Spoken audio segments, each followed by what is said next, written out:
ہوش ہو جانا میرے پاک نبی نے فرمایا کل معاشر دا دن ہوئے گا اللہ ذوالجلال دے سامنے تین قسم دے بندے پیش ہون گے او تین بندے کیڑے نے ایک بڑا سخی ہوئے گا سخاوتاں کرن والا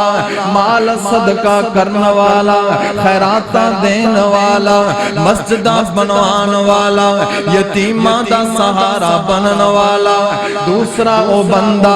جن نے قرآن پڑھیا قرآن دا کاری ہے بچیاں نو پڑھا رہا ساری زندگی پڑھ دیاں پڑھان دیاں گزر گئی ہے تیسرا او بندہ جیڑا اپنی جان لے کے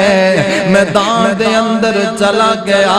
جہاد کر رہا ہے اللہ دے رستے دے اندر شہید ہویا اللہ دے سامنے پیش ہون گے اج جہنم دے اندر کوئی بندہ نہیں گیا جہنم دی آگ نو بھڑکایا نہیں گیا میرے پاک نبی فرماندے نے انہاں تیناں بندیاں دے نال جہنم دی آگ نو بھڑکایا جائے گا جہنم دی آگ نو جلایا جائے گا سونیا نبیا اے تا شہید ہے اے تا عالم ہے اے تا قاری ہے اے تا سخی ہے جس دنال رب نو پیار بڑا ہے اللہ انہاں نو جہنم اندر کیوں سٹے گا انہاں نو سب تو پہلا منافقاں تو پہلا کافراں تو پہلا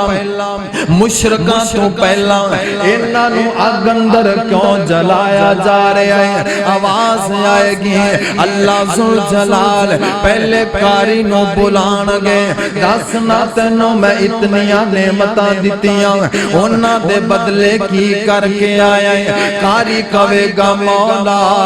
میں تیرا قرآن پڑھیا اللہ میں تیرا قرآن سکھیا اللہ میں تیرا قرآن سکھایا ساری عمر پڑھاندا رہا ساری زندگی پڑھدا رہا قرآن پڑھدیاں پڑھاندیاں عمراں بیت گئیاں اللہ فرمان گے کذبتا کاؤ میرے بندے جھوٹ بولنا ہے تو میرے واسطے کچھ نہیں ہو کیتا تو تا اے جاندا سے لوگ تیریاں تعریفاں کرن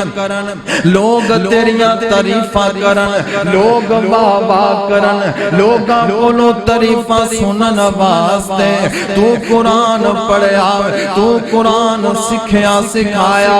جہاں جنہ واسطے سکھیا جنہ واسطے پڑھے آئے انہاں کولوں اجر لے لے میرے کول اجر کوئی نہیں فرشتے پکڑ کے جہنم دے اندر سٹھن گے اے پہلا بندہ جہنم دے اندر گیا جن نے ساری زندگی قرآن پڑھیا حالانکہ سونے نبی دا فرمان ہے قرآن دا ایک لفظ پڑھو گے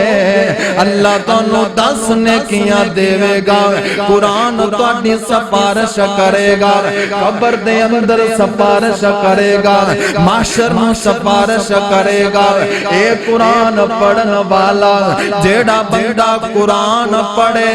انج سمجھو او بندہ رب نال گلاں کر رہا ہے انج سمجھو